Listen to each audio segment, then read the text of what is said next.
This is Wrecking Ball Legursky, and you are watching Dre 41 Gaming!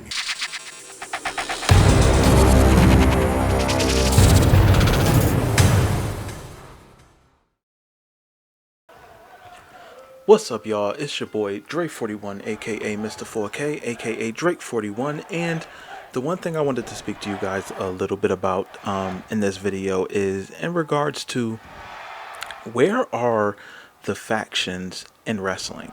Where did they go? What happened to them? Why are they no longer important in the business of professional wrestling? Now, this is more centered towards, I want to say, WWE, as AEW does have a faction and it's the Inner Circle. I feel like WWE has kind of lost its way in regards to it having an importance in different type of aspects in professional wrestling. One of them being tag team wrestling. Another one is having champions who are on the show.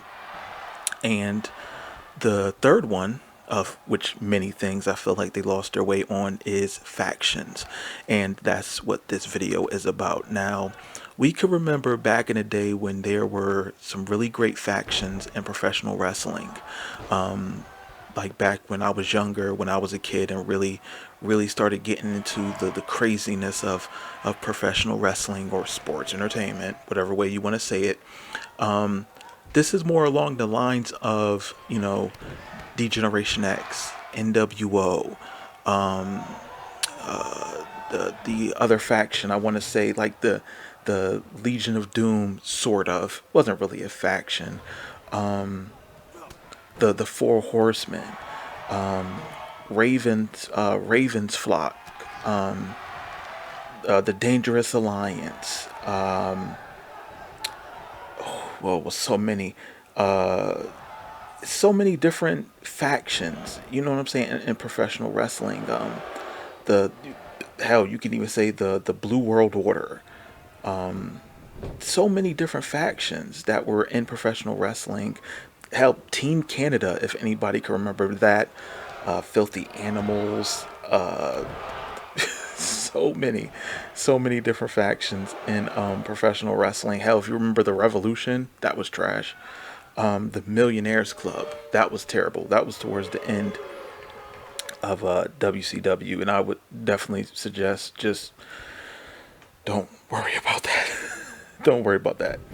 But yeah, I mean, there's so many different factions. The Heenan family, the Corporation, Evolution, the Hart Foundation. So many different ones. I mean, the Dungeon of Doom.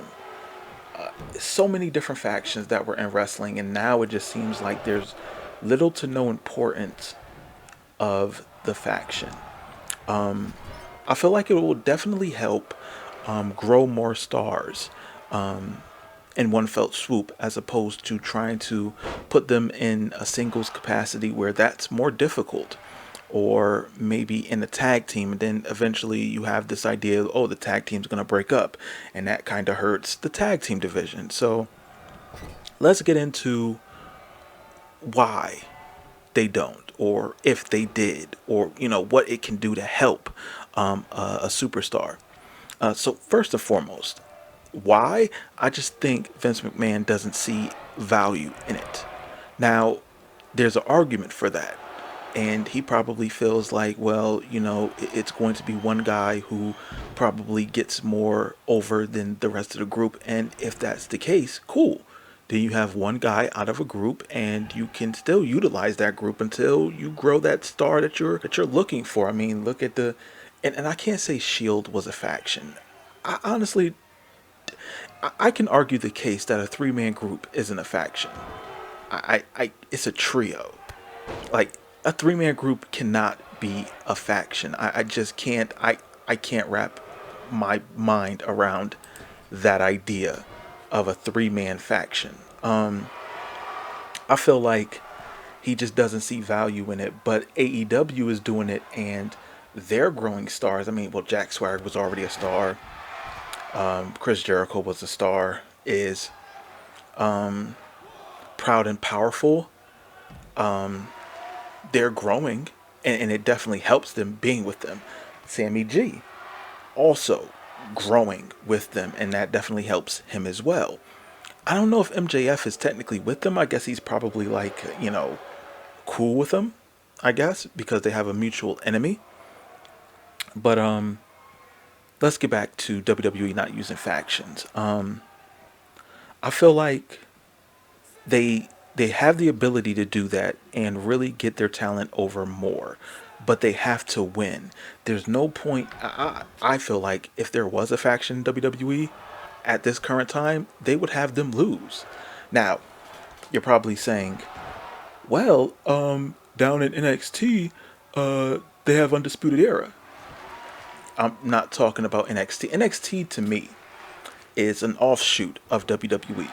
Yes, it's the third brand, and I feel like at this point in time, due to the the quality of matches and storylines, it's right there with Raw and SmackDown. But I'm not talking about NXT. NXT is an exception to the rule because Vince isn't technically booking that like he is with Raw and SmackDown. I feel like they have something special with the club. And I feel like they really need, like, if they wanted to keep AJ Styles longer, I feel like they can, because, AJ Styles said after his current contract is over, he's not resigning. What they could do is they could possibly get a faction going. And honestly, the OC, the original club, is a terrible name. I much rather them have it just the club or the OGBC. I think that would probably help if that's not copywritten. WWE copyrights everything. Like, I'm pretty sure they can find a way. You know what I'm saying? But yeah, like they need to. I understand a little bit of bringing Finn Balor down to NXT, and people say down.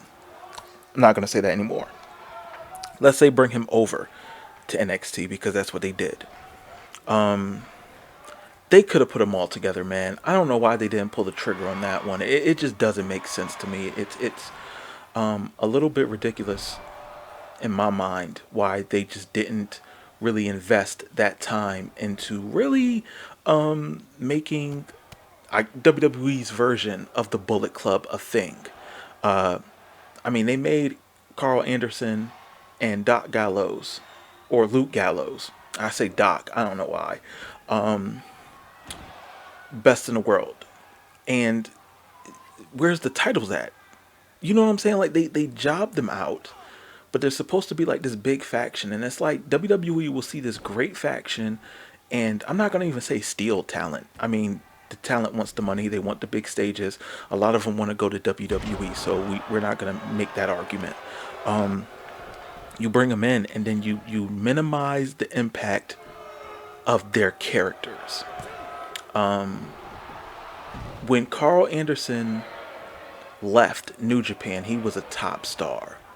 When Luke Gallows left New Japan, he was a top star. Hell, when Finn Balor left New Japan, he was a top star. And I feel like they minimized the value to the WWE fans of those characters, of those performers.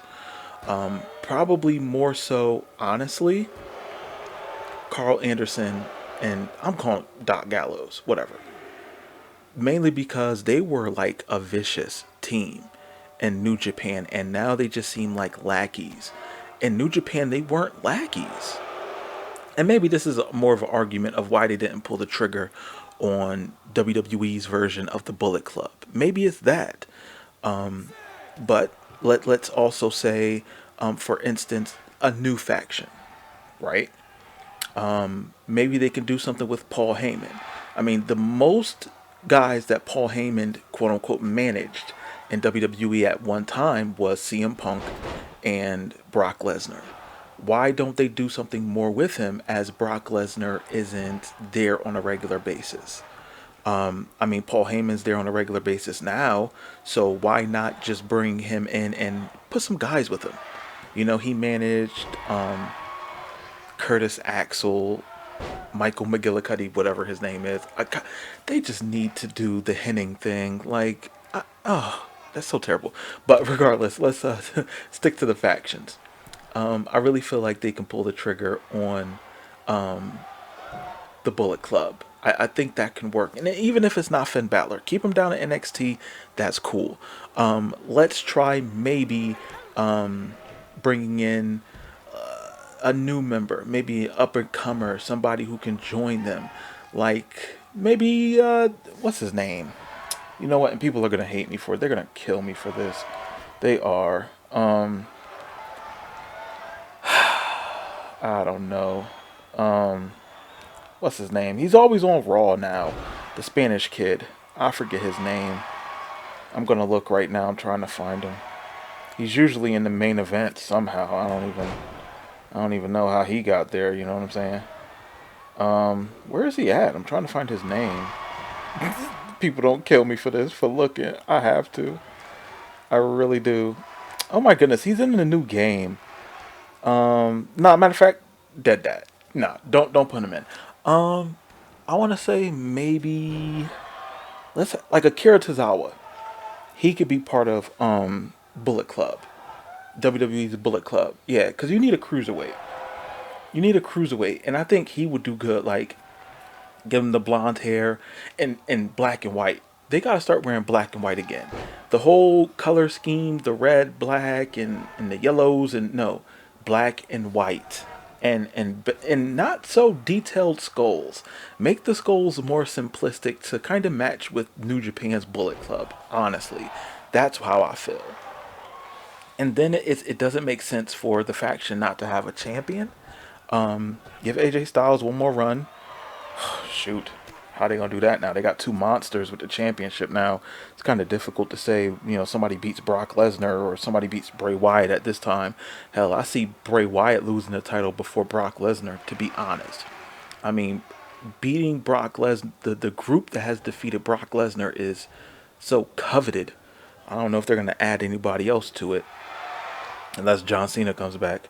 I don't know. I really feel like factions work in wrestling, and I feel like it brings value to more of the characters, but they also have to win. There's no point in bringing a job faction, job squad, but they got over it. It was different, I guess, with the job squad because it was fourth wall breaking. It's like, yeah, we know we lose, you know, but pin us, pay us, you know. It made sense.